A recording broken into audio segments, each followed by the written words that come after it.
All right. 3, 2, 1.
Why, hello there, ladies and gentlemen.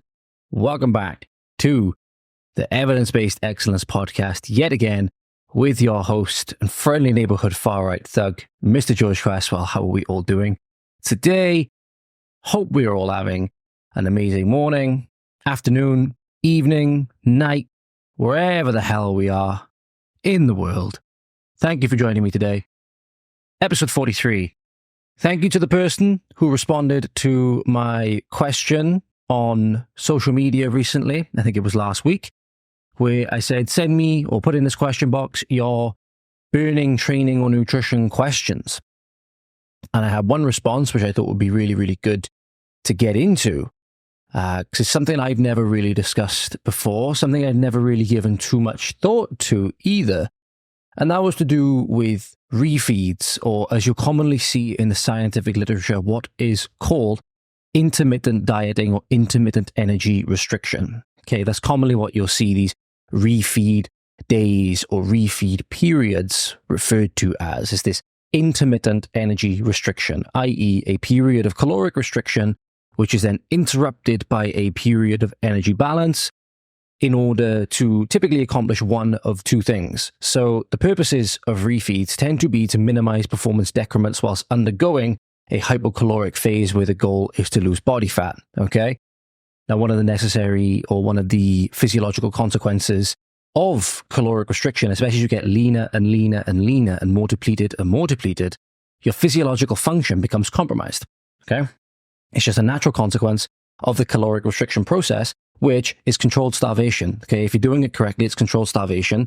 And, you don't see many people who are really emaciated on the brink of death, running sub 4-minute miles and all stuff like that. Okay, so you don't see people who are at the peak of their physicality, even bodybuilders, where you see them when they're the leanest on stage, they'll tell you it's when they feel the worst, it's when their workouts are going the worst, it's when their quality of life is the worst. But their sport is to get as lean as they can and be as big as they can when they're as lean as they can for when they're getting judged on stage. But in order to minimize some of the necessary or rather inevitable hypocaloric induced performance decrements, they tend to incorporate refeed days. Okay, so one of the tables you'll be seeing here, we're not going to talk about this study, but I thought it was quite interesting. It was one of the first studies that I looked at when I started doing the research for this podcast. We're going to be spending a lot of time talking about one study in particular, which is a big sweeping review of intermittent energy restriction or intermittent dieting regarding athletic populations. But a lot of it can translate over very well to the average person just looking to lose weight for a particular occasion or goal, just because they want to get leaner, they want to get healthier. You don't have to be an athlete to follow these guidelines. Okay, you'll see this table, for example. Now, this is very much so looking at elite soccer players. Okay, so most people are not going to need anywhere near as high as the carbohydrate ratios which you're seeing here. So, for example, a normal weekday carbohydrate intake for this person would be 3 grams per kilogram per day. Now, if you're looking at that, say the soccer athlete or the football athlete, however you want to say it, if you're American or if you're British, 3 grams per kilogram per day would therefore be 210 grams per day. Now, that's quite standard, I think, for even just the average person. That's quite standard. When they're looking at their refeeding days in this study in particular, the weekend was the refeeding days, they bumped that up to 10 grams per kilogram per day. Now, that would be 700 grams per day. None of you probably are going to need that level of carbohydrate intake, but that would very much so, be far more than enough to refill glycogen stores that may be depleted and, ensure or give the best chance of performing in their training sessions, giving the best chance of being well recovered with full glycogen stores for the next week's training and whatnot. So that's one time that the refeeds will be used to minimize performance decrements as a result of caloric restriction. The other time will be to aid in dietary adherence so long-term outcomes regarding fat loss are successful and sustainable.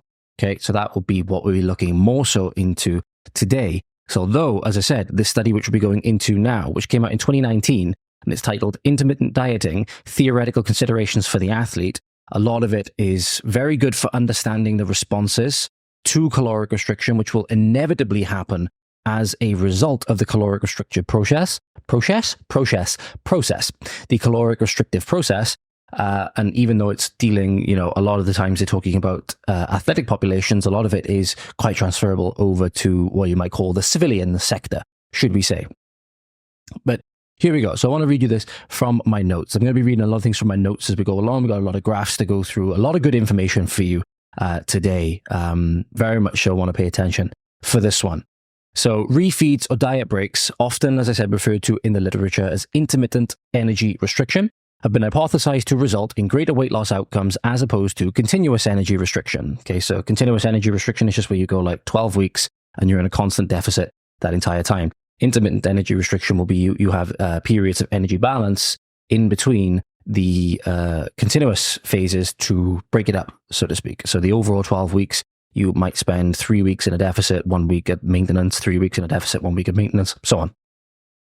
It has been proposed that they may be of benefit by restoring transitory restoration of energy balance and potentially mitigating the negative adaptive responses that occur as a result of negative energy balance, okay, or as a result of energy restriction.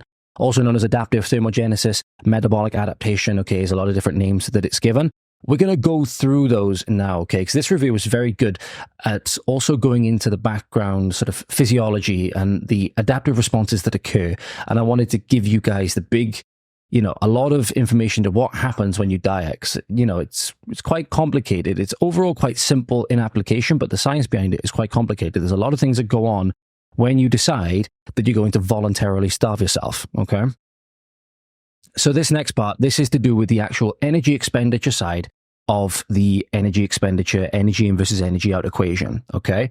So energy balance is comprised of two dependent variables. You have energy intake, which is the cumulative amount of calories or kilojoules, however much you eat, drink, etc. Whatever you consume, if it has calories or energy, it will go into this side of the equation. Doesn't matter what it is. People think that vegetables don't have any calories. Not the case whatsoever. And then you have the energy expenditure side of the equation, which is what you often see broken up into 3 or 4 different components. Resting energy expenditure or resting metabolic rate. You then have your thermic effect of food or your dietary thermogenesis. And then you also have the thermic effect of activity, non-exercise activity thermogenesis, and so on. But for a little bit of a TLDL, too long didn't listen, evidence suggests that energy restriction and the associated weight loss causes a metabolic downshift in all components of total daily energy expenditure, which may significantly influence long-term body weight management. Okay, so that's the only thing you need to really take away from this section. We're going to be going into the effects on resting energy expenditure, exercise and non-exercise activity thermogenesis, and also thermic effect of feeding now. Stay tuned. So, weight loss causes reduced energy expenditure when at rest through loss due to the fat-free mass and fat mass that will inevitably be lost, particularly regarding fat-free mass due to its increased metabolic activity. You have cycles of anabolism and catabolism that are constantly occurring. In my protein episode, I talked about how muscle protein synthesis and anabolism and catabolism are much like dimmer switches. Okay, muscle protein synthesis and muscle protein breakdown are never fully off and never fully on. They constantly cycle between the two. It's a little bit like a seesaw. One is never fully up, one is never fully down. And the muscle is constantly undergoing these cycles of building up, breaking down, and that's where they get these distinct phases from. And you also have increased nutrient uptake, okay, especially if they're in like a damaged state or you need them for locomotive capacity, okay, because muscles are so often used, even just for what I'm doing now, which is like, your non-exercise activity thermogenesis component. There's always things going on in muscle. It's very active all of the time. Very different to fat, which is more so just your storage. It's your warehouse. It's your energy store. What has been shown to happen, however, is an additional decrease in the energy expenditure associated with resting energy expenditure than what would be predicted, okay, with the loss of fat mass and fat-free mass alone. This is what's often termed adaptive thermogenesis or metabolic adaptation. There's a great article on my website. You can go read about that. It's the one with the graph. It's got 3 lines on it, a red line, a blue line, and a black line. And that is showing the difference from a particular study, I think, that came out in 2016, that study, I think, I believe the lead author's name on the paper was Fothergill. And it showed that the Biggest Loser participants, their resting metabolic rate as a result of their weight loss was declined not only far below what we would predict as a result of their weight loss and the rapidity of the weight loss that they underwent as a result of their participation on the show. Not only that it actually never recovered. It never actually recovered to baseline. It remains significantly suppressed even 6 years later. That's a very, very good article. I also did a podcast on it. I can't remember what the episode was. It was one of my earlier ones. So please go back and listen to that if you want the full breakdown of that article. I actually read the article and go through it all. So that's a very, very good podcast to listen to, a very, very good article to go read. I suggest you go do so, and I suggest you go read the study. All of them will be linked either in the show notes or in the, they definitely linked in the article. So go to the article, find the reference, and go read the paper as well. That's what you should always do. And in fact, that's what we've done today. We're only really going through this one study because if there was a particular thing that they said, and I wanted to see what the reference was, and that's a large part of what the research was for this episode, I went to go and read the study, and then I would include that in the paper. So that's why the reference paper or the reference list for this episode is 24 studies long, even though we're only talking really about one study. That's why, I say that a research on one paper, if you're going to be really in depth about it, it takes so long. And this study talked about many, many more papers that obviously will be beyond the scope of this episode and that beyond the scope of the time that I had to go into it. I've gone through like many of the sources to see what those sources actually said. And yeah, that's why it's taken so long. But could you imagine trying to do this for like 5 or 6 like headline studies and you're trying to go through this level of detail? This podcast would never come out and it would be 24 hours long or something. So yeah, that's why we're only talking about one study today, but there's so much information you're going to get just from the one study if you read them well. If you read them properly and read into detail into them, there's so much you get out of just one study, like one randomized control trial or one meta-analysis, okay? So this adaptive thermogenesis or this metabolic adaptation mitigates the effect achieved by energy restriction, making the deficit imposed smaller by reducing energy expenditure. Okay, so you've got the 2 sides of the bar graph. Again, one of them is energy intake, the other is energy expenditure. Well, if you have energy intake is on one side and energy expenditure is on the other, and to start with, energy intake and energy expenditure are approximately equal, but then you drop energy intake. I don't know which side it's going to be on the thing, whichever one is going to be on the video. But you drop the one side, and now energy expenditure is higher than energy intake. That's great. That's a caloric deficit. But then your body decides, nope, I'm going to bring this down. So that's why even though you're eating less, eventually it will bring it back to the point where it's energy balance because it doesn't want to die. Okay? So that's what this metabolic adaptation occurs, which brings it down more than what we would predict just by the fat-free mass and fat mass loss alone. This adaptive thermogenesis has been reported to explain around about 50% of the less than expected weight loss that has occurred in overweight or obese populations, and has been purported to be a major factor in people's inability to maintain, or for some people's inability to maintain, a 10% reduction in body weight over 12 months, with many regaining about 1/3 of their weight back within the first year, and by 3 to 5 years, the majority of others gain all the weight back. Okay? It has also been documented in healthy men that underwent 24 weeks energy restriction to bring about an average weight loss of 24%. They were on 50% of their maintenance requirement, and that's typically deemed in the research literature as semi-starvation levels. That as much as a 40% reduction in baseline energy expenditure can occur, and 25% of this was accounted for by weight loss. The other 15% was attributed to adaptive thermogenesis, okay? And that's reference number 3. You can go look at that in the notes or look at the reference list down below. It might be in a separate PDF if it's too long to put into the show notes themselves. That's what I had to do with number 42. So caloric restriction, energy restriction has significant effects on resting energy expenditure, but it doesn't end there. Now we have EAT and NEAT, okay? EAT, also sometimes called TEA, okay? Oh, no, it isn't. It isn't normally like that at all. Oh, yeah, it is. Exercise activity thermogenesis. Sorry, I had a really... wait, can we say that now? Can we say blonde moment? Can we say blonde moment in 2024? I don't know, there's probably going to be something that will try and cancel me for that. I don't know. I had a blonde moment. Let's just say that. So you have EAT, exercise activity thermogenesis, sports like exercise and physical training. Okay, that's typically what this will be covered by. But then you also have NEAT, non-exercise activity thermogenesis, energy expended for activities. I forgot to capitalize my E. Energy expended for activities that do not include sleeping, eating, or sports like training or exercise, okay? Fidgeting, just the average sort of steps that you do every single day, just your normal walking, normal routines, okay? Anything like that, this will be covered for by NEAT. You can also put in like your occupational activity in there. I know sometimes if you have a very high intensive manual labor job, it is like, creates very similar responses physiologically to what exercise would. But, non-exercise activity thermogenesis, anything that's not included, sleeping, eating, or sports like training or exercise, okay?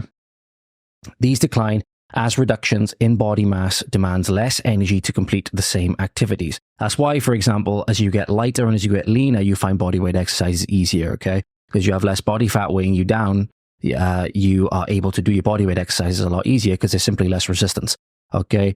That's why, especially when you're starting out, if you're very, very overweight or obese, you'll struggle with basic things like push-ups and especially pull-ups and all stuff like that. You'll struggle with them massively.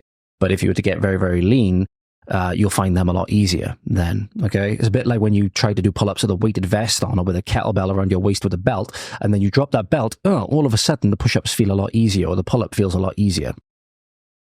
As I said, particularly those weight-bearing and locomotive activities.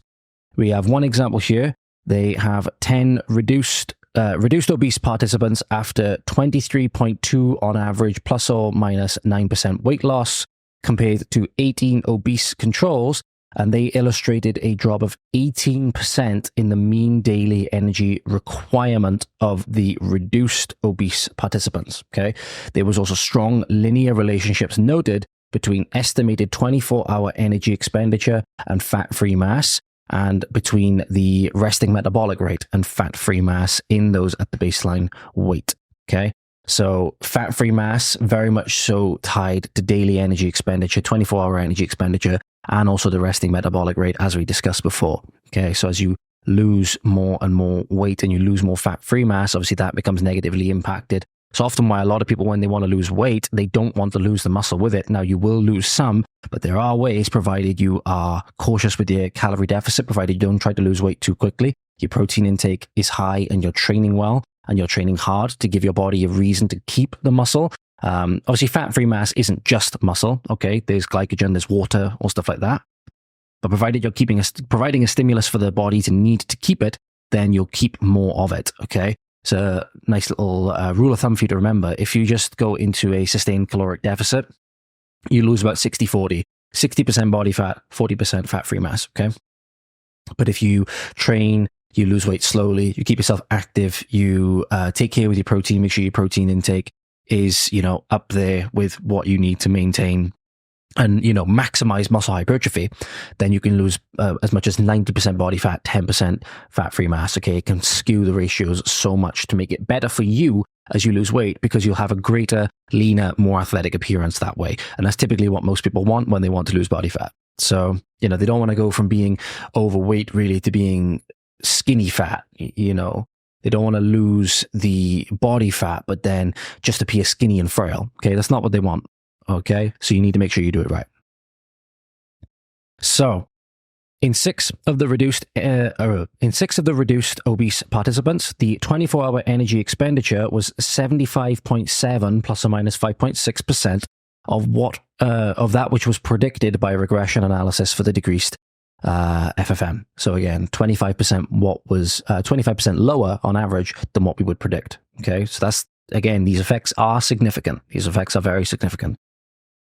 The same researchers then also studied a group of 7 subjects longitudinally before and after 21.5% weight loss on average, with the decrease in non-resting energy expenditure accounting for about 582 calories per day, 71%, of the decreased estimated 24-hour energy expenditure. This suggests the decrease in non-resting energy expenditure is greater than the previously anticipated / would be predicted, and so a substantial increase in physical activity would be necessary in any weight loss maintenance program to overcome the energy savings in a reduced obesity state. It's basically saying is, as you lose weight, you become much more efficient in order for you to overcome that efficiency, which sounds weird. Normally when we're in, especially the economy we're in Soviet Britain right now, we're all concerned with efficiency and sustainability and all the rest of it. That's a conversation that we're talking human physiology here. We're not talking corrupt politics.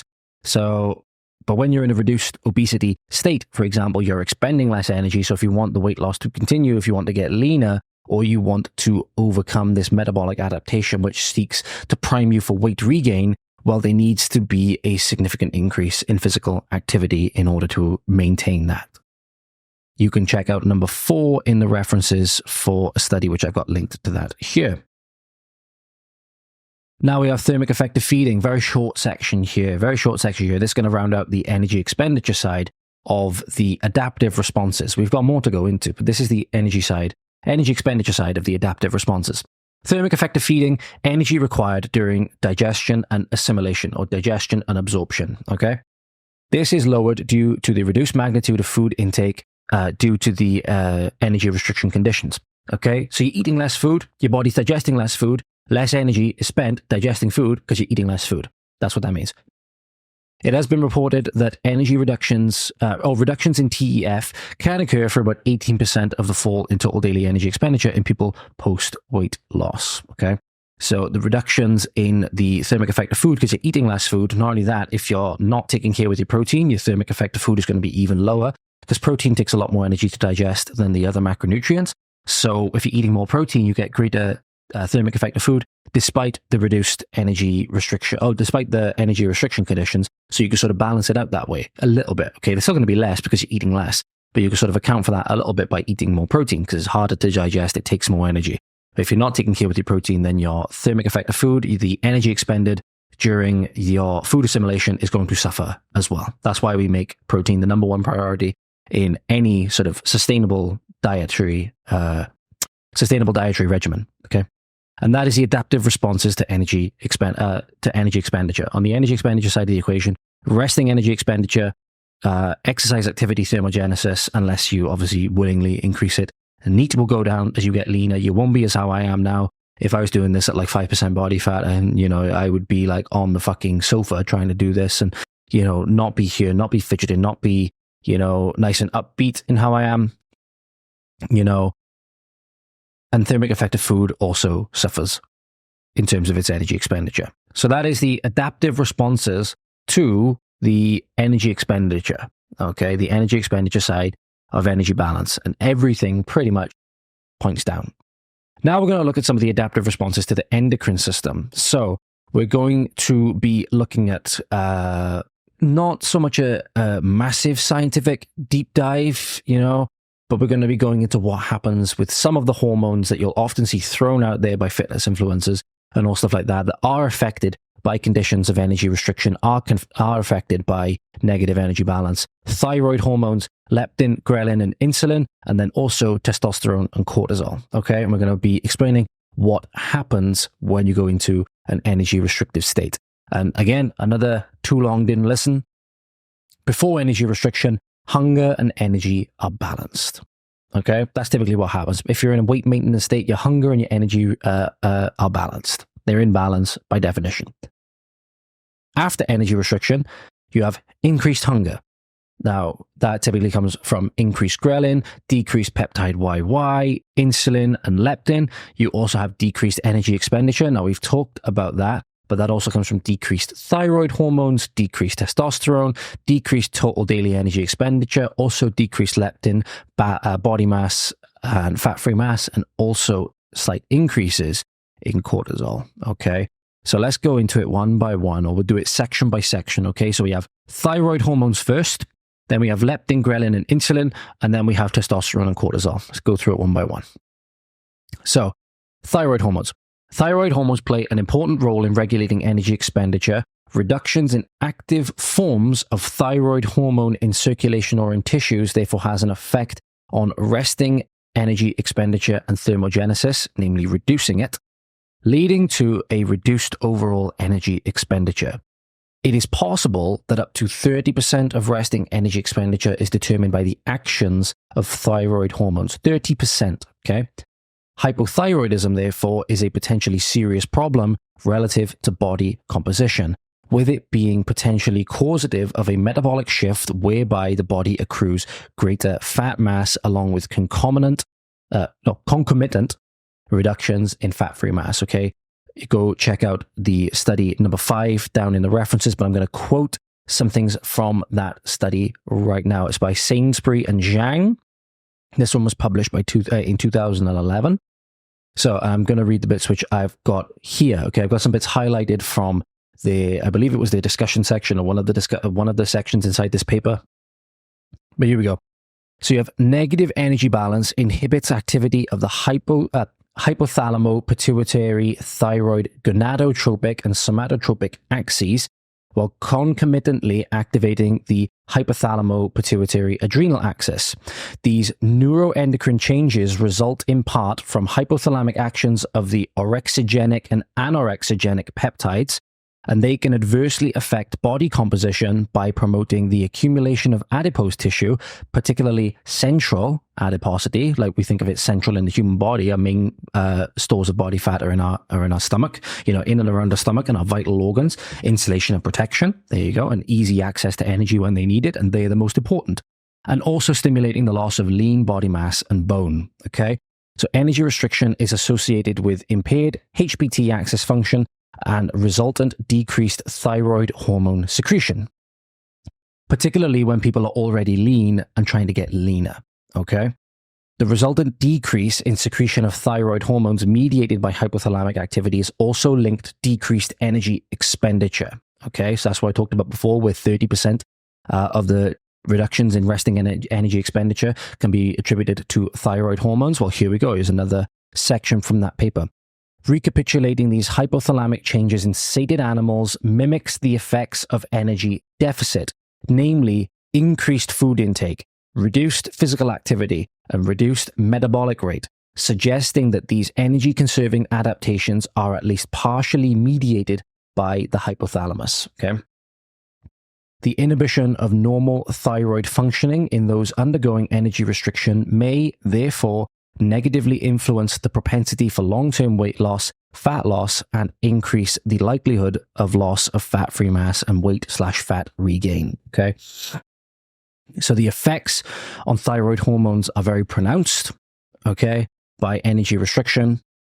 And especially in people with conditions like hypothyroidism can be made even worse, and they'll be more amplified the leaner you are. Okay. So what happens with the thyroid hormones is that they decreased secretion as a result of the impaired function of these axes, okay? And the axes is basically a series of processes involved in secreting a particular hormone or fulfilling a particular physiological function, okay? Typically starts with a gland in the brain, and then it has neurotransmitters that carry a signal down to a particular site where there's typically another gland, okay? So the pituitary gland or the hypothalamus might stimulate secretion of things from the adrenal gland, for example, and then as a result, those hormones or those substrates are released, okay? The cascade of processes involved in that is what's given the term axes, okay, or axis, singular. But thyroid hormones are certainly very much so affected by these adaptive responses to energy restriction, as are leptin, ghrelin, and insulin. Now, you probably would have heard of these three already. They tend to be the big ones when you're talking about hunger and dieting and all the rest of it. So leptin is a hormone synthesized in adipose tissue directly, also known as adipocytes. Adipocytes just meaning fat, adipo, and then cyte meaning cell, okay? Fat cell, adipocyte. Responding to energy availability such that low levels often increase appetite and high concentrations yield the opposite response. It's also therefore called, often referred to as the satiety hormone, okay? Leptin is also often referred to as the satiety hormone, meaning when it's high, you don't feel as hungry. Leptin has also been observed to have direct effects on energy expenditure via effects on the hypothalamus itself, including increasing body temperature, heart rate, and blood pressure in rodents whose dorsomedial hypothalamus, often abbreviated to DMH, means centered towards the back. So the hypothalamus is often what's called the master gland. It's in your brain, and this region of the hypothalamus are being referred to as central towards the back. So dorsomedial. When they are injected with leptin, stimulations of leptin receptor positive neurons within this region stimulates brown adipose tissue thermogenesis, stimulates energy expenditure and body temperature with no concomitant changes in food intake. Leptin has also has effects with respect to energy expenditure on other regions of the hypothalamus, namely the ventromedial hypothalamus, with leptin infusions here also resulting in increases in blood pressure and renal sympathetic activity. Sympathetic means to upregulate something, okay? Often you'll be given the term sympathetic state to refer to the nervous system, okay? When you're in a sympathetic state, it means you're stimulated. People often refer to it as fight or flight, okay? Or fight, flight, freeze, or faint, whatever the hell, people have more terms for it. But fight or flight is often what you'll be hearing it referred to as. And when you're in a sympathetic state, it just means you're activated. Your physiology is like detecting a threat of some kind, or you feel in danger in some way, and everything in your body is preparing you to either fight or run away, okay? Your typical survival mechanism, okay? They also provoke or promote increased levels of circulating catecholamines and further establish the relevance of leptin signaling within the hypothalamus as affecting energy expenditure, okay? Leptin, very significant effects with regards to energy expenditure and with regards to energy intake, okay? Under energy restriction conditions, circulating levels of leptin will inevitably decrease, obviously as a result of the decreased fat stores that you will end up with, okay? Now, contrary to, I don't know if this is in this section, but contrary to what popular belief rather, or what people think happens when you diet, you don't actually lose fat cells, okay? Your fat cells just actually shrink and they become less full of the triacylglycerides that make up your adipose tissue. Now, when that happens, they shrink and they get smaller, and when there's less material in them, okay, they obviously start secreting less leptin because there's less material there, okay? And the cells are smaller, so they don't secrete leptin as much. Often then there's a signal that you're in a state of negative energy balance, and your body's obviously going to try and counteract that. Okay, that's where the other mechanisms come in, because the signal is being sent from the adipocytes being like, we're running on empty here. Can we do something about that? Can you make this guy hungry so he'll eat something? That's the idea. So there's one case that was inspired by the famous/infamous Minnesota starvation experiment, took place in the 40s. I believe it was guys in that experiment, I think it was in 1945, underwent a year of being kept, I think, in nearly starving conditions, and so it got its name. Okay, it was at a university in Minnesota. I think it was Army Reserves. I haven't read too much into it. In fact, I think I've still got the tab open where I was learning a little bit about it. Oh no, I closed it. I was reading an article about it. I think it was Army Reserves, towards the tail end, or maybe just after World War II had finished. So researchers found that exposing non-obese, healthy body composition males, so these weren't males that were overweight, the prevalence of overweight and obesity is the prevalence of it is a relatively modern phenomenon.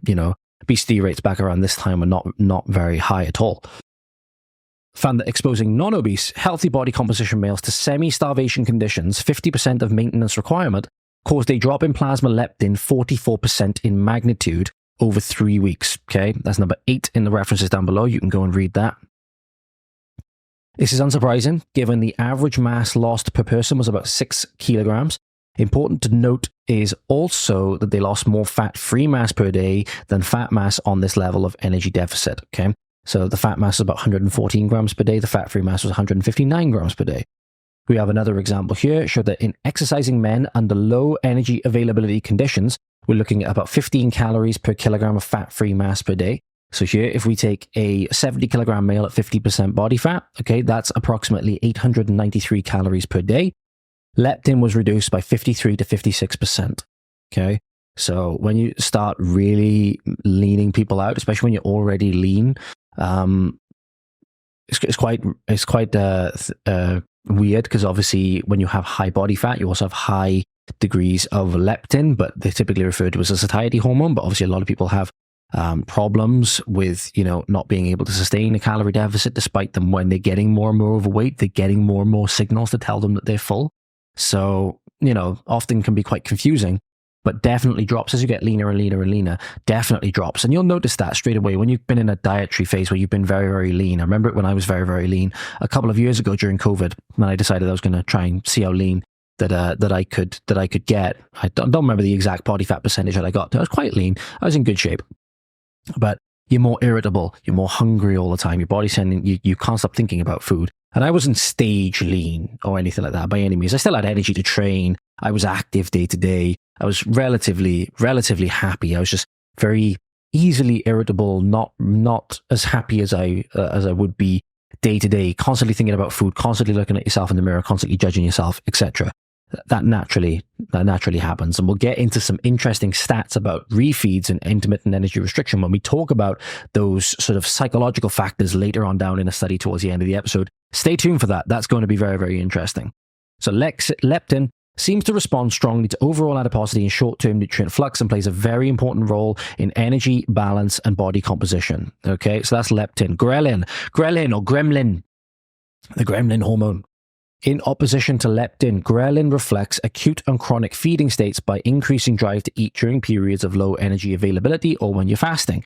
Ghrelin is a peptide containing 28 amino acids, the levels of which are strictly dependent on recent food intake. Okay, it is a hormone that is secreted in, response to short-term signals. Okay, and this means it has a vital role in energy homeostasis, and unlike leptin, which is secreted by the adipocytes, ghrelin is found most abundantly in the cells of the stomach. Okay, ghrelin works by stimulating the synthesis of neuropeptide Y, also known as NPY, and I'm not really sure how to pronounce this one. Agouti, however you say it, agouti-related protein, or AGRP, in the hypothalamus and the hindbrain, which in turn has the effect of enhancing food intake. When ghrelin is high, it stimulates things to get you to eat more. Okay, it gives you hunger signals and gets you to eat more. Circulating levels have been measured to rise by as much as 31% 12 hours into a fast, and then immediately after feeding, it can be cut by as much as 22%. Okay, so ghrelin varies wildly depending on the short-term stimulus. Okay, both leptin and ghrelin are closely linked to changes in fat mass and resting energy expenditure. Lower leptin and higher ghrelin in response to energy restriction acts in opposition to weight loss by significantly altering the appetite and or by reducing energy expenditure. Okay, so leptin and ghrelin both have effects on both sides of the energy in, energy out side of the equation. Okay, that's why we often refer to these are dependent. We refer to energy in and energy out as dependent variables. Okay, because one inevitably affects the other when something in one of them is changed. Okay.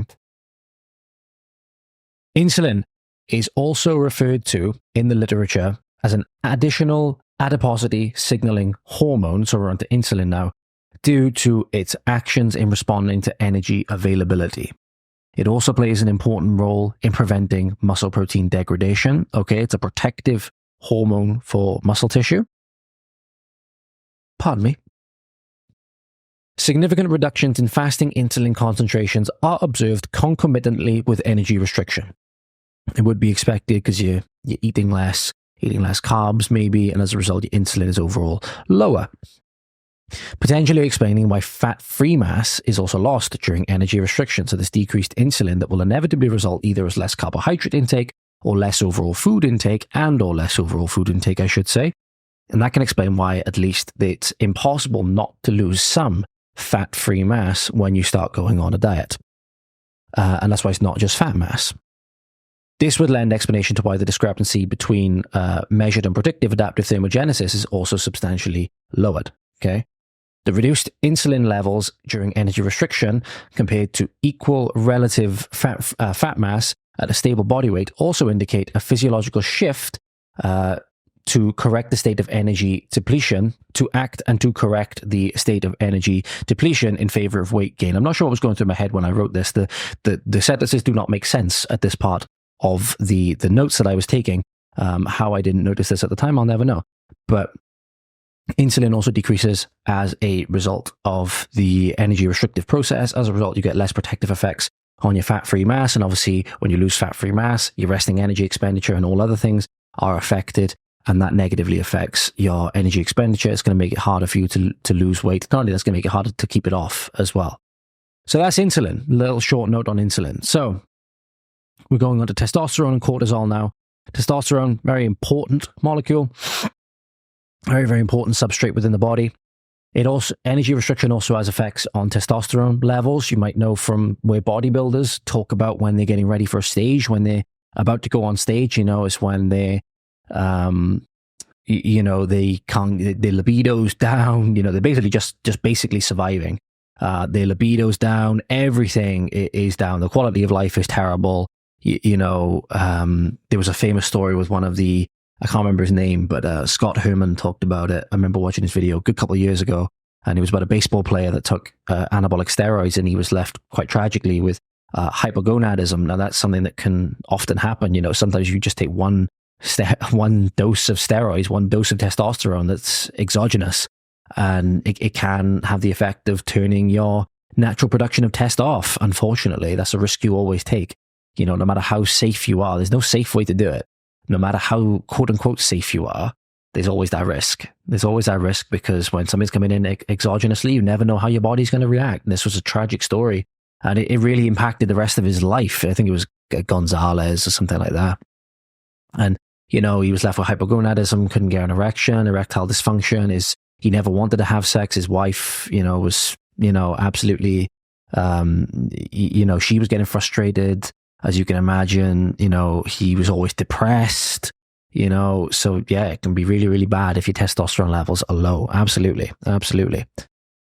So when energy restriction has effects on testosterone levels, likely through reductions in the activity of the reproductive and somatotropic axes. So I was talking about this before. Axes are systems of hormones and receptors that regulate metabolism and other physiological processes. Okay, like I said, there's neurotransmitters that are involved to get going from your brain through your central nervous system down to the target gland, wherever it is that you need that signal to be sent. Okay, that's typically referred to as an axis or an axis. As an example, we have one here. A study was run on 2 groups undergoing US Army Ranger training over 8 weeks with 4 repeated cycles of restricted energy intakes. Many men in one group actually actually reached or achieved minimum body fat levels. They reported to be about 4 to 5%. These are on the breadline now of having the absolute minimum, which typically is regarded as 3%. You go below 3%, you die basically. Now, resultant testosterone in this trial, in this study, when they were measuring them, was near castrate levels when they got this lean. And I should tell you a little bit about how the elite bodybuilders are when they are on stage. They're not, going out and having an amazing time straight away after they get off their stage doing their poses. So it was about 4.5 nanomoles per liter on average, plus or minus 3.9. That equates to about 129.8 nanograms per deciliter, which is the common term or common measurement that's used to describe serum testosterone levels. And as a reference, for example, what can be considered quote-unquote normal for males aged 20 to 44 is in the range of 14.2 to 19.4 nanomoles per liter. Okay, so they were at 4.5. And the normal range for a male within this age, I'm not sure exactly how old these guys were. I don't think they'd listed that in the study. At least I couldn't find it. 14.2 to 19.4 or 409 to 558 is the average normal range, according to one of the studies, which is linked on the bottom, number 12. So you can go and read that. But I want to flash this up with you. We'll see if we can get it up somewhere around here or something now.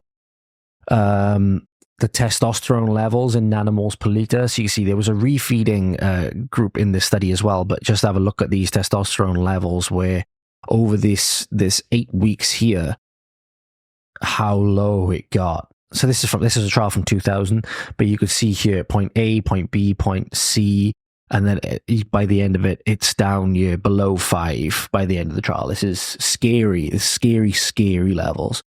And that's just one of the things that happens as you get leaner and leaner and leaner and leaner. One of the things that's, dietary fat is necessary for synthesis of a lot of hormones, especially your essential fatty acids and stuff. So, when you're down at this level of body fat and, your energy intake is so low, the ability to make that is compromised and in a massive way. So yeah, that's why body fat is definitely important to a certain degree. And that's typically why you have like a body fat sort of set point, if you will, where you're going to have the best between how lean you are and also how you feel and how your markers are physiologically as well. I think, most people are sort of tends to be in around the 15 to 20% region. Some people can, maintain lower. For some people, it's even lower than that. Some people is sub 10%. They can maintain it. They can still make good progress on it. They're happy on it. And well, more power to them. Unfortunately, that's not all of us. But most people tends to be around 15%. You tend to have a good trade-off there of feeling good, but also looking good, if you will. Sometimes, however, reductions in fat mass can elicit positive changes. So this is also an important thing to note as well. And also increases in testosterone, such as in obese men where weight loss can have a normalizing effect on total and free testosterone. So reductions in testosterone may only be a concern when regarding energy restriction if you're already lean. If you're not already lean, then often, and you'll see this in people as well when they look leaner. It's not just psychological that they look leaner and they feel better in themselves. It's physiological as well, because the weight loss or the fat mass loss in some individuals where they have a lot of fat mass can elicit increases in testosterone, and especially the free testosterone, which is obviously the testosterone that's used for building muscle and all the rest of it. Most of your testosterone is bound up in SHBG and all the rest of it. So you have a very small amount of testosterone, which is used for like building muscle and stuff. Like I think it's on the range of about 2% of your overall testosterone level. But if you do anything to boost that, then that's amazing. And oftentimes, especially nowadays where people get leaner and they actually start feeling better, they feel more masculine and they act more masculine, which is exactly what we want, really. So yeah, oftentimes, in today at least, losing body fat is going to be better for your testosterone levels than gaining body fat. So take that as you will. But obviously testosterone, very much so affected by energy balance. Cortisol is also very much so affected by energy balance. It's often referred to as the stress hormone. It is a catabolic hormone. I forgot to put a space between my notes. Oh no, makes it very hard to read. It is a catabolic hormone, so it's a hormone that breaks down things. And particularly regarding protein catabolism. Okay, so you'll often hear this, you can't undergo a certain dietary regimen because it's going to spike cortisol, or if you do this certain thing, it's going to spike cortisol and then you're going to lose all your muscle. Oftentimes when people talking about cortisol, they're getting it wrong. But in this instance, we're going to go through how cortisol is affected by energy balance and, a little bit about maybe what you can do to sort of minimize this sort of thing, or we'll go through that sort of at the end. So glucocorticoids like cortisol seem to play a counter-regulatory role regarding hormones like leptin and may contribute to leptin resistance. In rodents, for example, it has been shown that glucocorticoid administration dose-dependently inhibited the potent effects of leptin regarding reductions in body weight and food intake. Okay, so this hormone cortisol seems to have direct opposite actions, counter-regulatory actions to leptin, which may be why it spikes food intake, for example. Glucocorticoids are a class of steroid hormones produced from the cortex of the adrenal glands that have many functions within the body, such as regulating metabolism and reducing inflammation. Okay, go read that down below. But they're not the steroid hormones in the sense of the same way that like Anavar and whatever other compound you want to refer to as test or tren are, not the same compounds, not the same steroids. They're not anabolic steroids, they're steroid hormones. Cortisol is typically released in a diurnal circadian rhythm, with the highest and lowest levels typically being at 8 a.m. and between 12 and 4 a.m. respectively.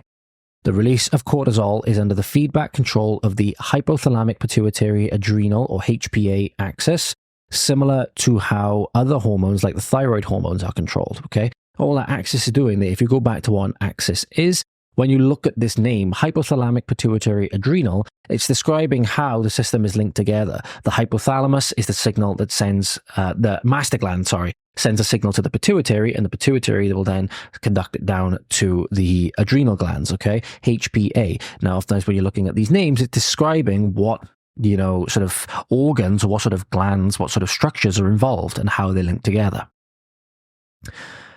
Psychological and physiological stress can cause significant changes in cortisol.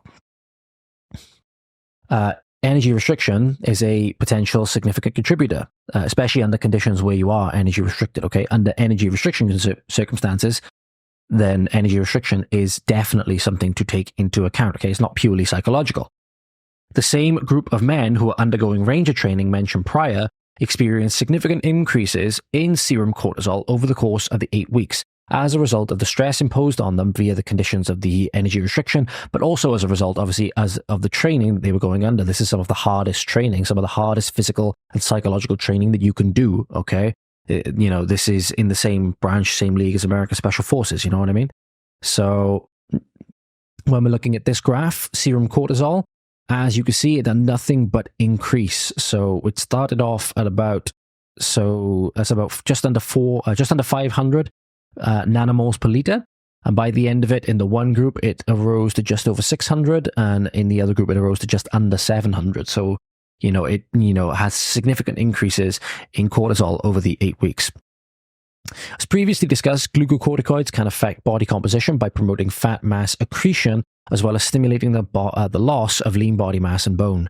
The role of cortisol secretion during energy restriction is therefore to impede weight loss efforts by promoting the conservation of fat mass and the loss of fat-free mass. Okay, that's another reason why you need to take care when you're dieting, and also take care of yourself physically and psychologically when you're undergoing energy restriction, because you want to lose weight.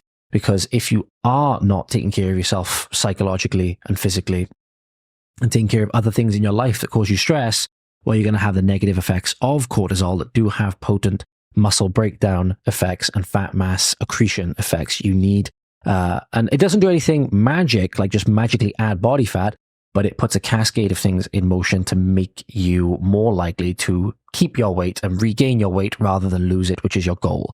So please do take care and make sure that you're losing weight slowly and sustainably, and you're taking care of yourself while you do it. Okay.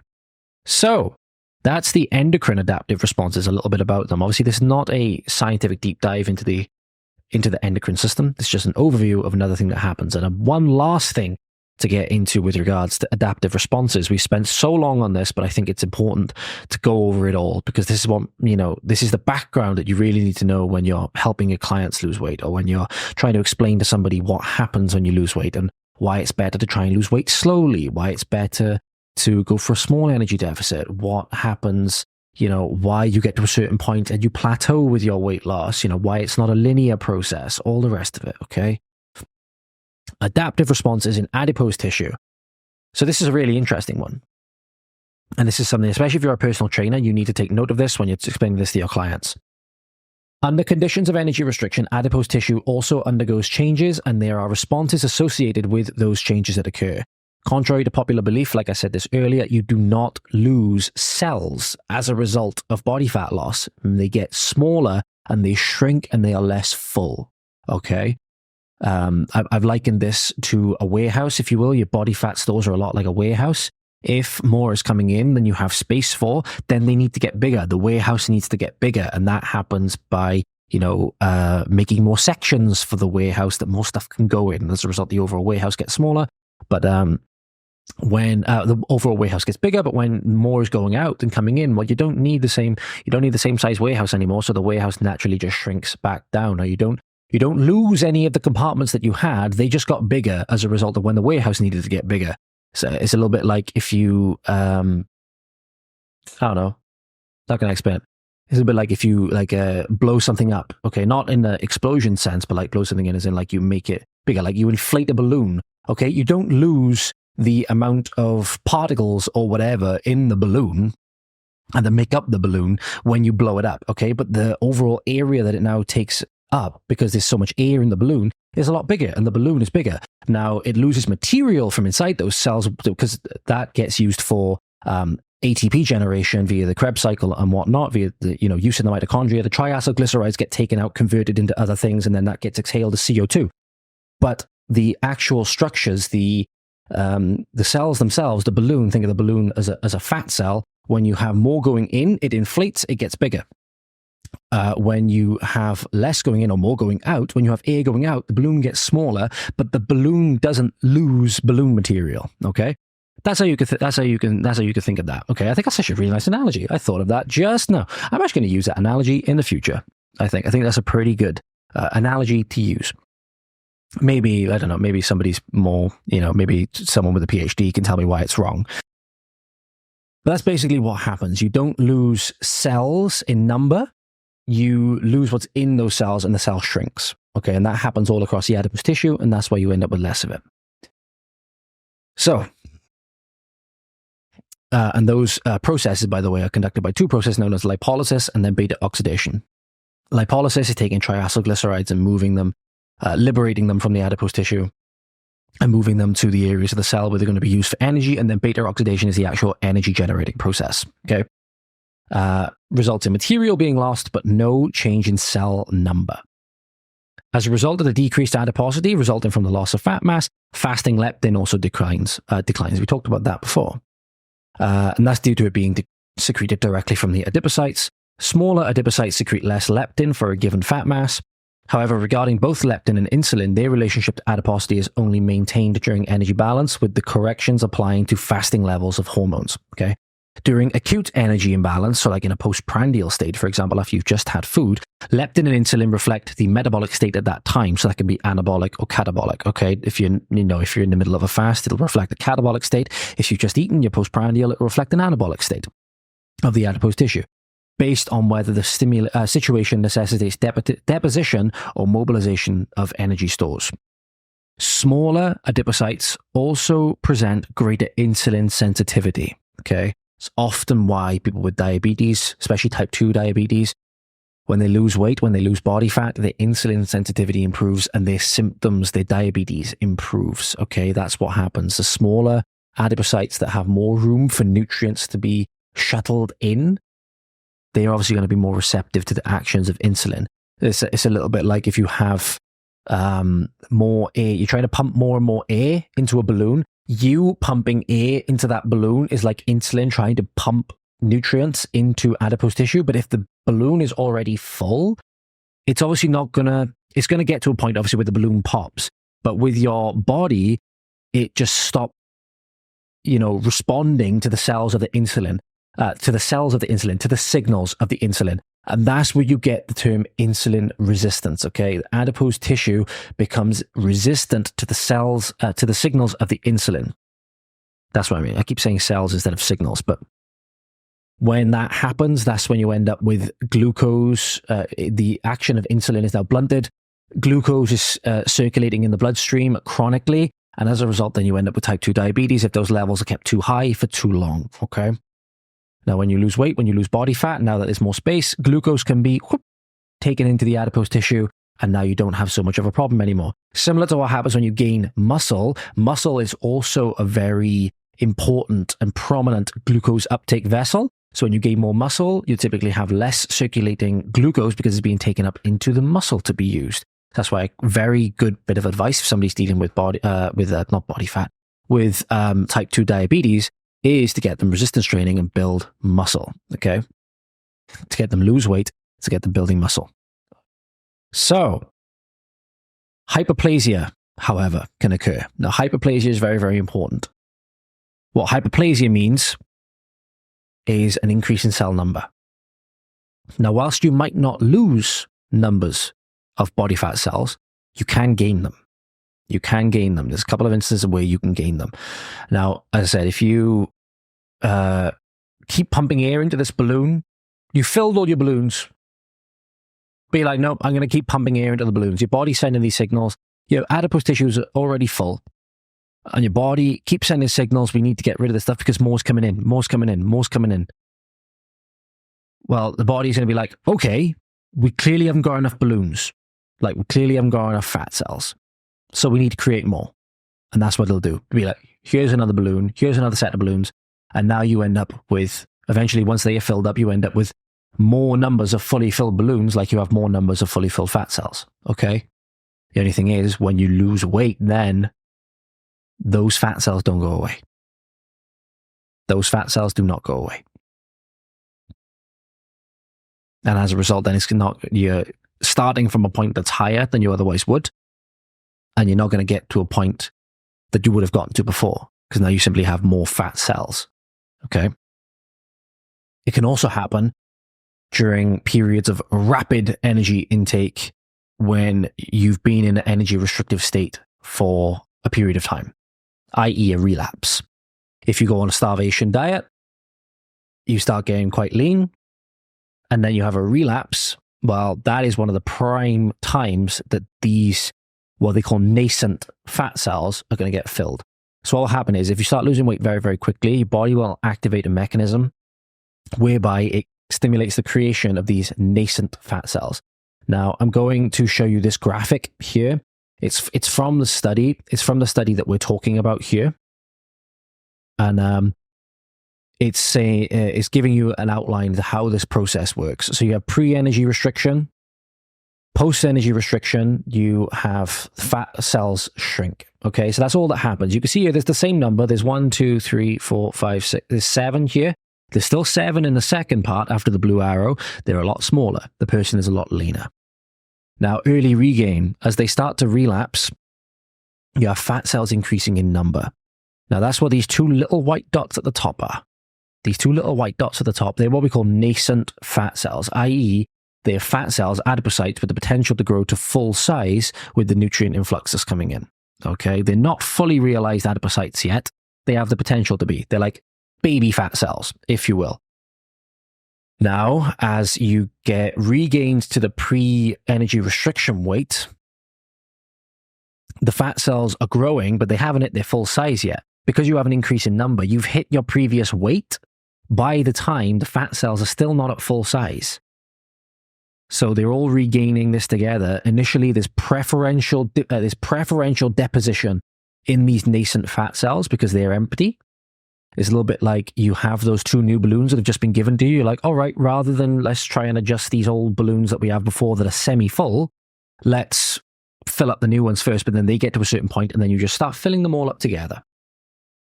And then when the fat cells grow to their original size rather, and this is, they can regulate their size within like a nanometer. Okay, this is a very strictly, tightly controlled process. The person surpasses their pre-energy restriction weight and they end up even higher than they were before. That's why this yo-yo dieting that I've talked about before ad nauseum is very, very damaging. Because now this person is going to have a hell of a harder time losing weight in the future. And keeping it off, obviously. And they're even worse than they were before. So that's what can happen if you're not careful with how you diet, particularly with regards to the rapidity of it. That's why slower is often better. There's ways to do it. There's different ways you can go about it. Typically, if somebody's saying, oh yeah, lose 10 pounds in a week, stay far away from that person. Stay far away from that person. Adipose tissue adaptations can present significant challenges for sustained weight loss and post-weight loss maintenance, alongside all other adaptations and changes that occur metabolically and hormonally. Okay? This one you really need to take into account. This one's quite easy to understand. If you lose weight quickly and you relapse, you'll end up even worse than you were before. Okay? So let's not do that. Okay. This could be a podcast episode in and of itself, to be honest. But that is the adaptive responses from this study. What we're going to go into now is the actual couple of studies. There's a couple of studies that we're going to go into talking about intermittent energy restriction. And is it good? Is it bad? Is it ugly? This is the actual section you've been waiting for, I suppose. But I think you understand, going through all that, why it's so important to understand what happens simply when you're in an energy restrictive state before you start before you start worrying about how to go about it, so to speak. You know, what's going to happen? What am I going to feel? What am I going to be going through? What am I putting myself through, you know, when I do this? You know, they often say sunlight is the best disinfectant, but, you know, like knowledge is a cure in and of itself, if you will. So at the time of this review, I said this came out a little while ago. I might need to do an update in the future if I find some additional research that has been conducted into it. Okay, I think we got quite deep into the research here, but there might be something which I'm not aware of in the future. At the time of the review, recent RCTs, i.e. randomized control trials, alluded to the possibility that better weight loss could be achieved with certain types of intermittent energy restriction that incorporated longer periods of energy restriction and refeeds, i.e. greater than 7 days cumulative of energy restriction, alternated with periods of lesser/no dietary restriction than with traditional continuous energy restriction. Okay, so we have 3, which we're going to look at here now. And we also have 2 extra trials that we're going to have a look at. One of them is a meta-analysis. It's going to be really, really good, so stay tuned. So we have one here. This was a study conducted in 2014 into 24 overweight to obese women, and they were randomized to either 4 weeks of a control diet, 6 weeks of what was called a calorie shifting diet. Okay, calorie shifting diet is another term for this. Intermittent energy restriction, and then just basic caloric restriction with a 4-week follow-up period. Okay, the calorie restrictive diet consisted of 3 14-day phases. Okay, so you have 2 weeks, 2 weeks, 2 weeks. Okay, 11 days were spent in continuous caloric restriction. And then for 3 days, the participants were permitted to eat ad libitum. Okay, so ad libitum just means however they want, basically. Whereas the calorie restriction group received a determined low-calorie diet.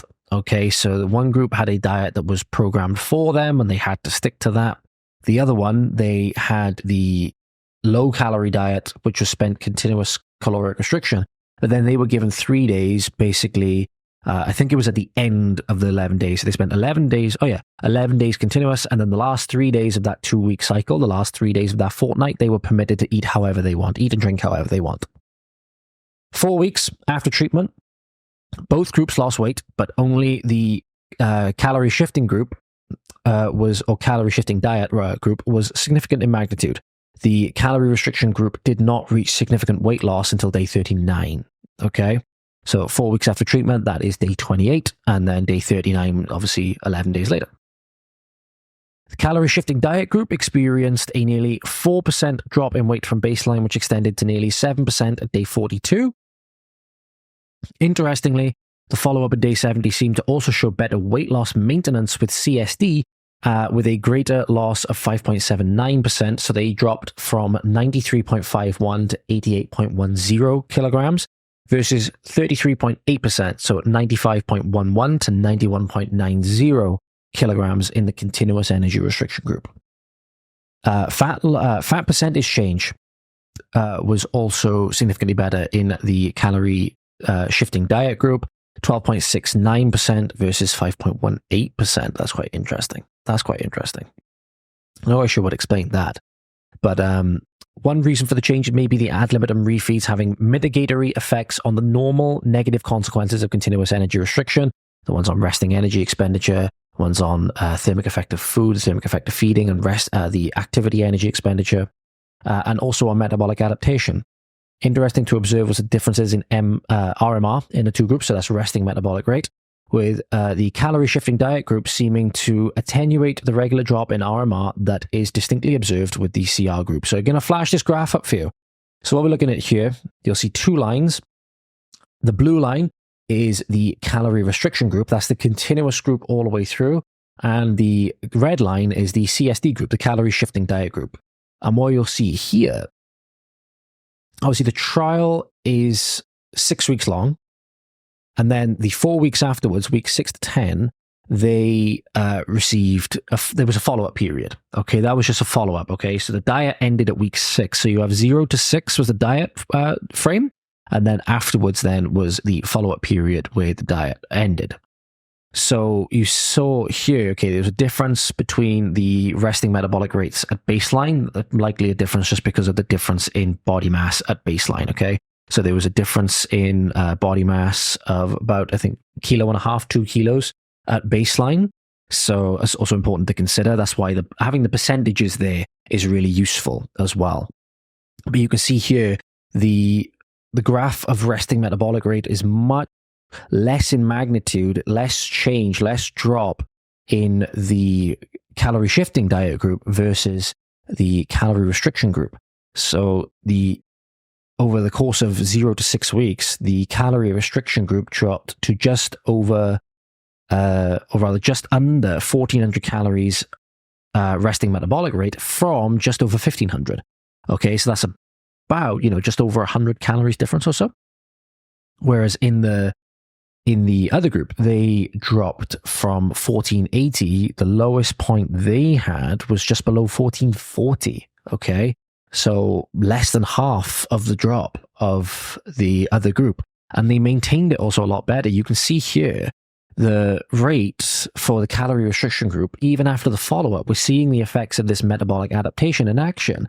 Because you don't even need to see 6 years follow-up for this. They dropped from 1,500, say 1,505 or something, down to about 1,430. And that was even after the refeed period. I'm not sure what happened with their weight during that period. I got to be honest. Their weight was significantly lighter. Yeah, it does say here their weight was significantly lighter. So maybe that has something to do with it. But you can see here that the resting metabolic rate didn't fully recover. So that's interesting to see also, which seemed to be mitigated by the calorie restricting diet group with the red line. As you can see here, it started at 1,480 and finished at about 1,470. So you can't really complain much about that, just from these 3 days every. Oh no, what the hell's happened here?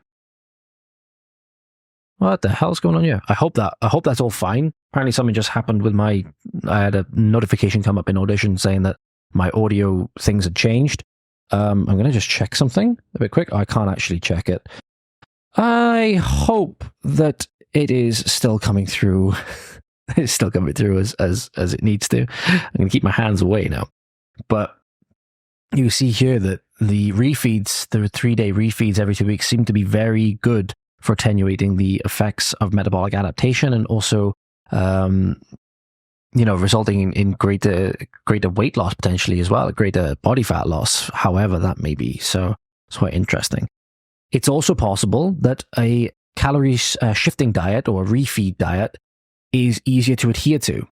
One thing that's important with this study is double the amount of people discontinued the study in the calorie restriction group. So 36.8, but 37% of that sample discontinued the study versus only 15.7, 16% in the calorie shifting diet group. It's therefore potentially able to say it's more tolerable and it's more enjoyable and they experience less irritability and all stuff like that. Stay tuned, like I said. So very, very important to take into account. That is one definitely in the intermittent energy restriction group column.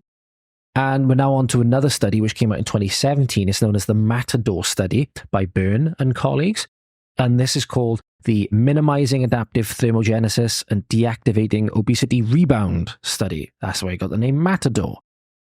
2018 study conducted in 51 obese men who were randomized to 16 weeks of A, continuous or B, intermittent energy restriction, completed as 8 2-week blocks of energy restriction, alternating with 7 2-week blocks of neutral energy balance. So it was over a total of 30 weeks. Quite a nice, long trial. You're looking at a trial that's over 6 months, which is good. Energy restriction was equivalent to about 67% of weight maintenance requirement in both groups. Just going to check my phone. Thought I had something on my phone. I thought I had my phone vibrating. So we have some results, some good results here. So weight loss was significantly greater for the intermittent group versus the control group. Oh no, versus the continuous group, versus the continuous group.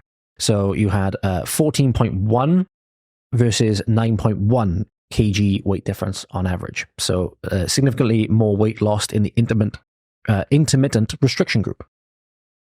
Fat mass loss was also greater in the intermittent versus control group. So you had 12.3 versus 8 kilos.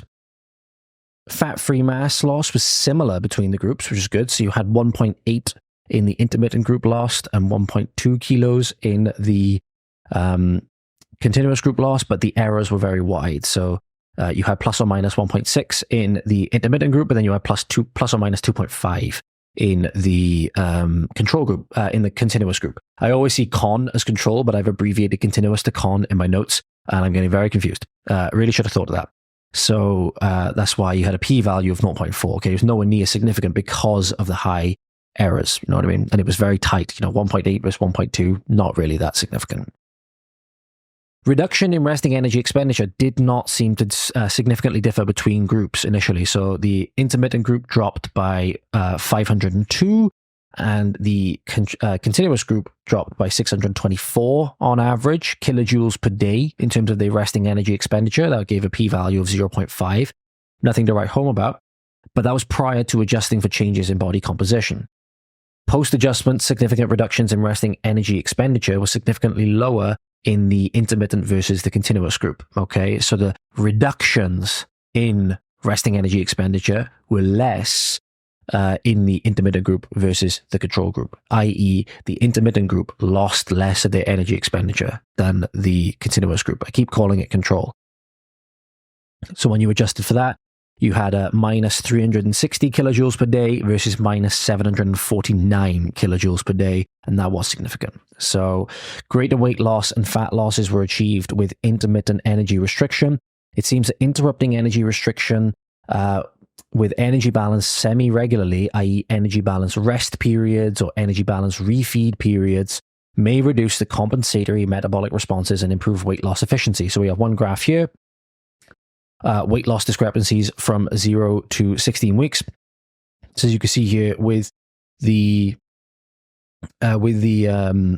continuous group, they lost down to just below 10, whereas the intermittent group lost all the way down to just above 16. So there's, as I said, about 5 kilos difference. So all the way then to week 30 or week 48 with the follow-up period. Here you can really see the difference with this graph. You really see you have the initial weight loss period like we talked about in the first 16 weeks, but then you have significant here weight loss maintenance versus the continuous group at the top. Okay, so the continuous group from their baseline measure only kept about minus 3 kilos, whereas the intermittent energy group during their period of the study arm during the follow-up, they only returned to about minus 11. So a very significant difference, nearly, as we said, nearly 10 kilos. So that's over the entire study period. So really good evidence here so far to put some decent credibility on these refeed days or refeed diets. These intermittent energy restriction diets seem to be very, very valuable. And we got one more here. This is another 2014 study. So we have 8 weeks diet versus, with weight loss maintenance after 12 months was assessed, comparing intermittent energy restriction versus continuous energy restriction. This was overweight and obese women randomized to either group. It was just one or the other. Weight loss was not significantly different between the groups at 8 weeks, though a tendency was observed in favor, actually, of continuous energy restriction. Okay, so there's one study where the results almost tended to go in favor for whatever reason. Maybe the refeeds were too high, or they were in positive energy balance, not neutral. We don't know. Adherence and how they measured the people's adherence and whatever. But continuous energy restriction was on the cusp of being significantly different from intermittent energy restriction as a result of the intervention. Okay, there was no significant differences between the two at 12 months. However, there was an increase in the healthy eating index in the continuous energy restriction group, but not in the intermittent energy restriction group. So they had ad libitum days. Maybe they didn't make the best choices, or maybe they made choices that actually took them out of neutral energy balance instead of into positive energy balance, rather than keeping them in neutral energy balance. So there's always things that you can't account for. But given here that the healthy eating index showed that there was a much greater number or much greater value for that with the calorie continuous energy restriction group, shows that maybe they made better choices, and maybe their deficit was greater, and maybe that's why we see differences in in weight loss rather. Results suggest here that energy or intermittent energy restriction is not necessarily superior to continuous in terms of weight loss and post-weight loss maintenance. However, but it is at least effective at weight loss and post-weight loss maintenance as continuous energy restriction. So it's at least as effective, okay? The study didn't say that it was worse, okay? It was at least as effective.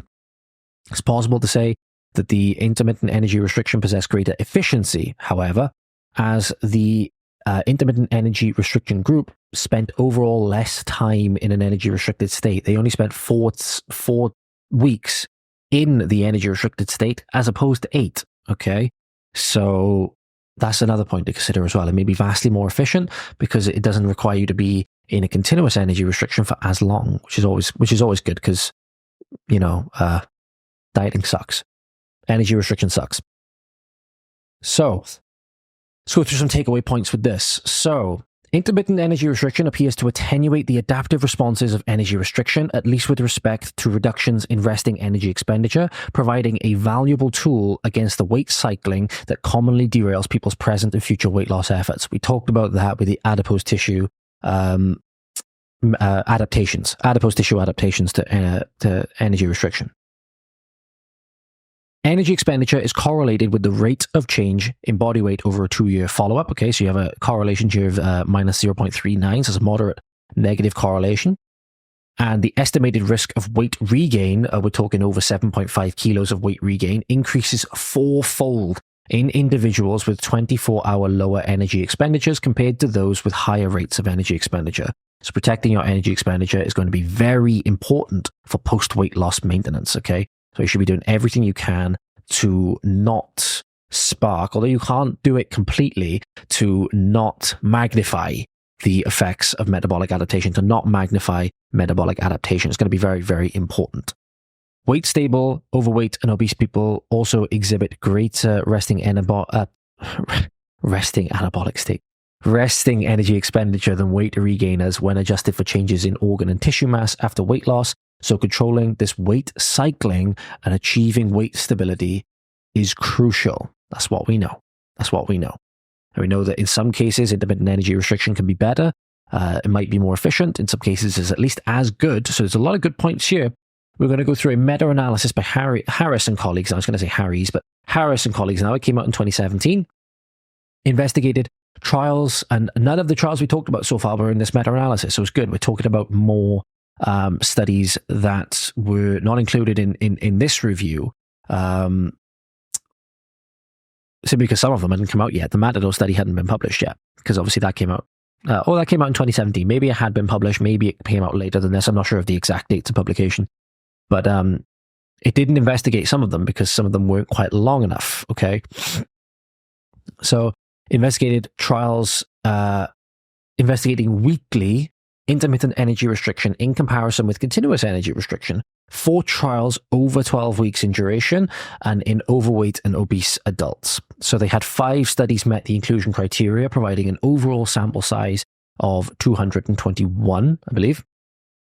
And the overall methodological quality, we don't have to talk about it because it's a meta-analysis, but the overall methodological quality was low, okay? And we've got 2 tables here, or 2 forest plots that we're going to go through, and both of them seem to indicate that there was a slight superiority for intermittent energy restriction. Although, as you can see, some of the studies, I'm not sure if it's just their how they use their methods and what sort of participants they had, and attrition rates and whatnot. But some of them had very wide error bars. So if you look at this one study, it is, I believe it is, which one is it? 1, 2, 3 is Wadden and colleagues in this table here. Very, very wide error bars. So if you have a look at the mean difference, the 95% confidence interval, they had 8 participants in the intermittent energy restriction, and 7 participants in the continuous energy restriction. But as you can see, based on the mean, the minus 4.20, very, very wide in terms of its error. So you do have to take that into account, and that's one of the reasons why the methodological quality and the overall power of these studies would have been quite low. So you can see this study in particular, for example, sample size is very low, very, very small. If you were to have a much larger population size, we would expect the bars to narrow quite a bit. But overall, mean, it gives a small, a average effect size, or quite a substantial effect size to favoring intermittent energy restriction. Although the errors, the standard error of the mean, or tends to sometimes take it over the other side. So there's definitely something to be said that there's good evidence to suggest that intermittent energy restriction might be better. There's another one here, for example. So this is intermittent energy restriction on weight loss during the follow-up period of 6 to 12 months. So this was a subsequent meta-analysis done. So as you can see here, the overall population here is 150. The pooled estimate was over 150. Obviously, you had a significant bias to some participants being in one side, the continuous energy restriction group, versus another. And the effect size here is 0.82 or minus 0.82 in favor of intermittent energy restriction. So you see here that seems to be, again, as a meta-analysis on its side, that seems to indicate that intermittent energy restriction can be, again, possibly a little bit superior to continuous energy restriction in terms of weight loss. But it's definitely, if nothing else, at least as good. If nothing else, at least as good. A sort of, exercise a little bit of caution with this study if this is one you want to use. Yes, it's a meta-analysis, but yes, the study's quite, overall methodological quality is low. There's not a lot of studies. We have some meta-analyses that do thousands of participants simply because they have the data available. So it's good. It's good to look at. But exercise a little bit of caution with this one. We have one final one, which we're going to go over now, which I think is also really good to look at. So this one came out in 2021. It was analysis of something called the IceCap trial. So IceCap, I'm just going to open it 2 seconds. If I bring this over here, let's have a look. So, because IceCap stands for something, but I've forgotten what it stands for. It was a cool acronym that I wanted to read out, but I realized I forgot to make a note of the acronym. Here we go. So I went and I found what IceCap stands for, because I can be persistent sometimes. So we have here, it's looking at continuous versus intermittent moderate energy restriction, and looking at the IceCap trial, intermittent versus continuous energy restriction compared in athlete population. That's what IceCap stands for. So they're doing this to see what it looks like in an athletic population, but they also have a nice little structure for intermittent energy restriction, which I think is good to look at. So that's what this graph is here. Apologies if that was cut out. I probably cut it out because it was about a solid minute of waiting. But so we're looking here. So this is the overall study period from 0 to 15 weeks. Okay. So you have one condition, which is the moderate continuous energy restriction group. So you can see here you have energy deficit, which is denoted by the red bars. Energy surplus is denoted by the green bars, or at least, not necessarily surplus, but going up to this dotted line in both of the graphs, which you'll see here, that's the maintenance point. Okay. So the inflection point between surplus and deficit is obviously the maintenance point. Spend 4 weeks in the 5 weeks in the pre-restriction phase, doing a diet log, establishing what sort of like the maintenance would be, so they could establish what the deficit is, and then they can program the refeeds from that. So in the first trial, or in the first arm of the study, you have continuous energy restriction from week 0 to week 12. And then at 15 weeks, that's when you have the dietary refeed period. And then you have the post-energy restriction phase, which is 24 weeks. At the end of that, they then do some measurements, which is denoted by the letter A. We'll go through what the measurements are in a minute. Then you have the moderate intermittent energy restriction trial, which they do the same thing all up until week 0. However, they have 3 weeks of energy deficit followed by 1 week at maintenance, 3 weeks of energy deficit followed by 1 week at maintenance, 3 weeks followed by 1, 3 weeks followed by 1, and then that's it. So what measures did they take? The A measures, which you see taken at weeks 0, weeks 15, and weeks 24 weeks post week 15. What's that? That's 39. So you then have fat mass, fat-free mass, and body weight. Those are the measures they took. Basic anthropometric measurements. Then at B, which they took at 0 and 15 in both trials, They also took them at week 12 in the first trial, in the first study arm. They took muscle performance, so they looked at strength and endurance, they looked at resting energy expenditure, subjective drive to eat, and also hormonal indicators. Then number C, or a letter C rather, was mood states. So they looked at this at weeks 0, 7, and 15 in the intermittent energy restriction trial, and they looked at this at weeks 0, 6, and 12 in the first trial. That is things like mood states, diet acceptability, physical activity, and sleep quality. So there's some really good results coming in from this. So this is in particular to the diet breaks. Okay, so when we're looking at this, we're looking at after 1 week of the diet break. Before and after 1 week diet break, we have anthropological or anthropomorphic, however you say it, whatever word it is. My brain's sort of going to mush now a little bit. I'm going to start wrapping this up after this. And hormonal measures. And they also took good results with appetite sensations and hormonal regulators. So we're going to go into those now. This is really, really interesting. So before and after the 1 week diet break, body weight didn't change. So you have 72.7 and 73.3. Oh, body weight did change. Sorry, body weight did change. 72.7, 73.3 at the end, okay, of that 1 week. That's after that refeed week. Fat-free mass, 57.6 before, 58.3 after. That was significant. Fat-free mass changed. One may speculate that's as a result of the glycogen stores being refilled by the surplus carbohydrate intake. That's how they made up the deficit, by the way. They just increased carbohydrates. Resting energy expenditure went up from 7,000 to 7,200 kilojoules per day. That was significant. And that would be basically a change of 1673 to 1721 kilocalories per day in terms of resting energy expenditure increase. Fat mass, however, did not change. 15.2 at the start, 15.1 at the end of that week. So, you know, they basically had just a bit of a refill of the carbohydrate, the glycogen stores. As a result, then it might be taking on, holding a little bit more water, holding a bit more stored carbohydrate. So therefore, that's where that slight increase in body weight comes from. So we have hunger. Hunger before, these are all rated out of a 100 visual analog scale, okay? So it's like, you know, you have a scale of 1 to 10 or scale of 1 to 100. If you use a CR10 scale or a RPE scale, for example, that can sometimes be represented as a visual analog scale. If you give someone a card, I think I might have one in my wallet, actually. I haven't got my wallet on me. Oh, yeah, I do. Yeah, I do. Ah, this might be useful for you, actually. I think I still have it. I do. There we go. So there you go. This was something I got given straight away when I first started learning to be a personal trainer. And this year is something from Active IQ. But that there, if I pull it up to the camera, I don't know if you can see it.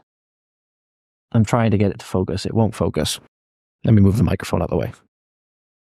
There. Not focusing in? No. I'll try and describe it. I'll describe it instead. So you have an RPE scale here, and it is 0 to 10 on this one. So 0, nothing at all. It's actually 0 to 11, but they class it as a 0 to 10 scale. So then you have like 1, which is very light or weak. 2 is light or weak. Up to 7, which is very hard or strong. And then extremely hard or strong when you get to like 9, 10, and so on. But then you also have the RPE scale rating on the Borg scale, the old Borg scale, which is 6 to 20. So you have 6, no exertion at all. And the reason this Borg scale was used initially is a very sort of archaic measure, not really used too much anymore unless you're using it for cardiovascular activity. That's because if you chucked a 0 on the end of all these numbers, 6 to 20, it would correspond pretty much to the beats per minute of the heart rate zones that people tend to train in, okay? And you tend to get athletes to train in. So that's why the scale is particularly useful. That's why it was used for a period of time, because it was used to mimic what was being done with heart rate. You have, 7 or 8, very light, and then when you get up to like 15 or 16, heavy or hard, very hard, and so on. 20 is maximal. If you think about it, somebody working at 200 beats per minute, they're redlining. Most people can't even get up to that. They're redlining at that point, so that's where that comes in. But this would be an example of a visual analog scale. Now, the one they used to rate these was to hunger, for prospective consumption, irritability, all the rest. It was out of 100.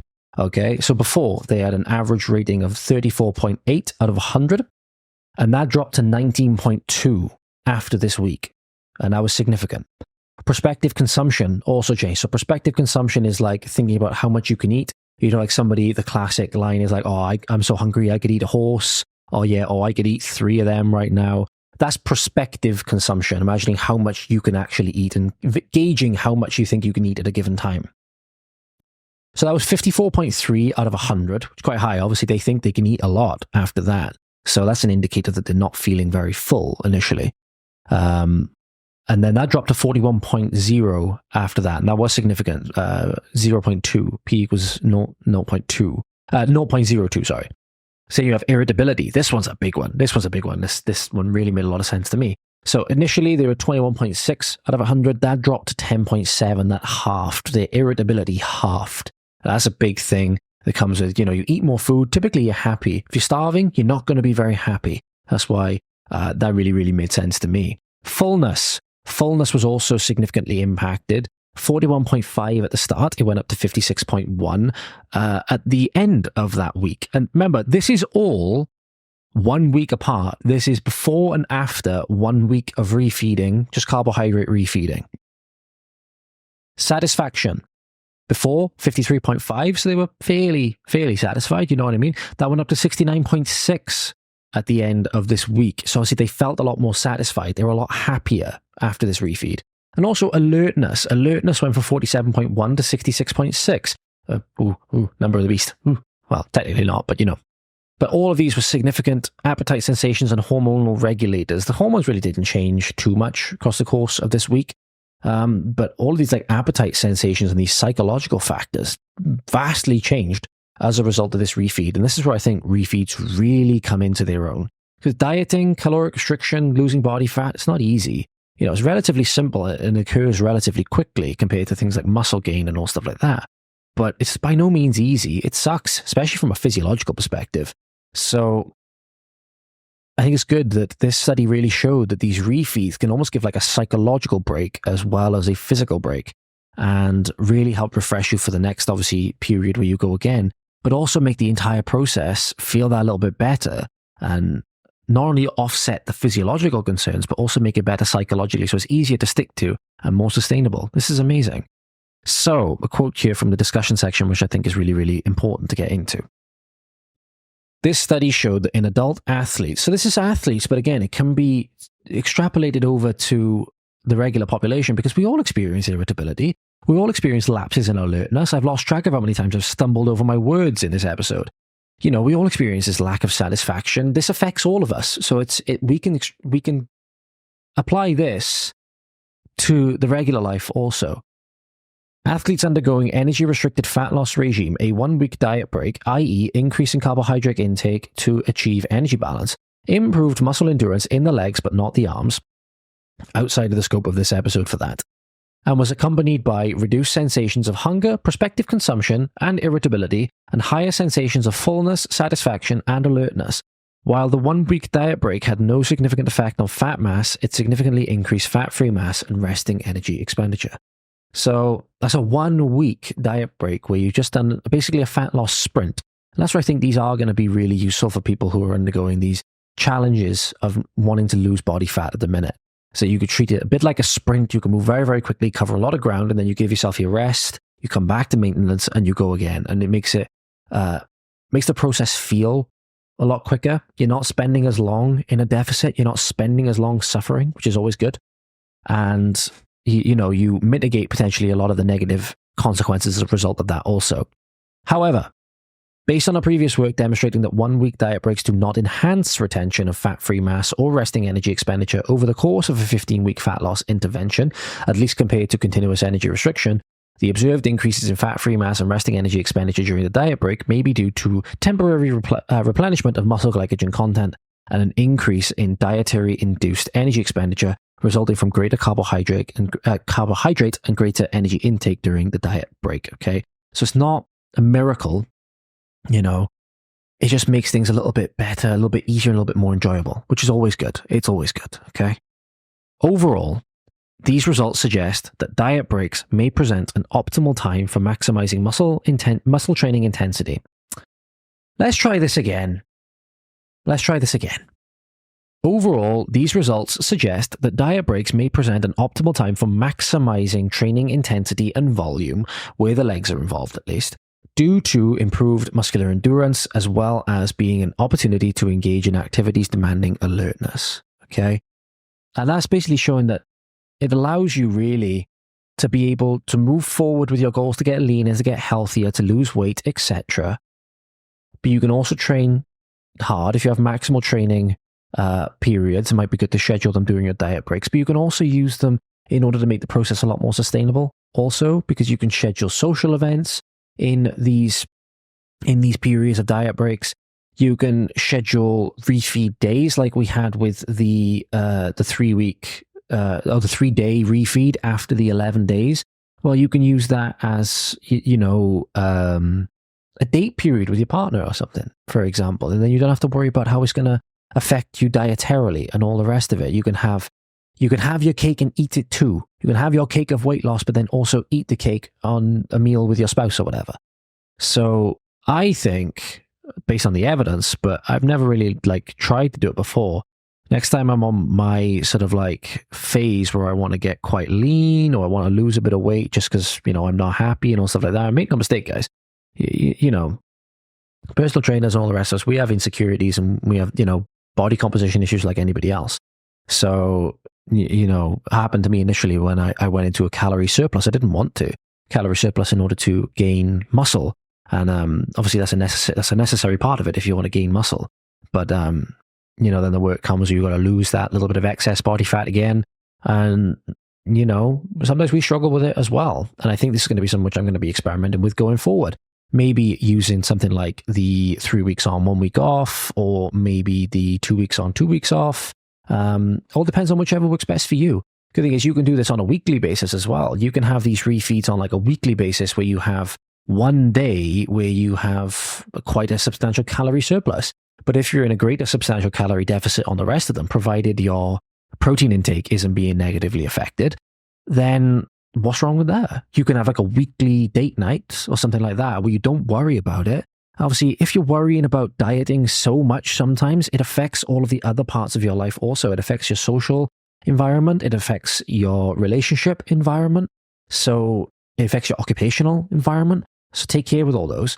And depending on whether it's better to have weeks that you devote to having a diet break at maintenance, or whether you have diet breaks as individual days or whatever, they can be very, very useful tools to help make the process of weight loss more sustainable, more tolerable, by actually increasing the enjoyment and satisfaction you get from it. So that's my verdict on diet breaks. I think so far, based on what I've read, seem pretty good. Check all the references down below for yourself. You can see all of them down below. And yeah, that's it from me today. Hope you found this episode useful, guys. Yeah, like I said, there's a lot of this in the flexible dieting approach that we take, to be fair. So we always say to people, if there's a social occasion which you have every single week, if you have a weekly date night, then just plan for it. You can plan for it with a flexible dieting approach because you can allocate those calories or you can allocate that energy in advance so that you know how much to take off your remaining days. And as a result, it's easy to stay on track with the average at the end of the week. And you can still, as I said, have your cake and eat it too.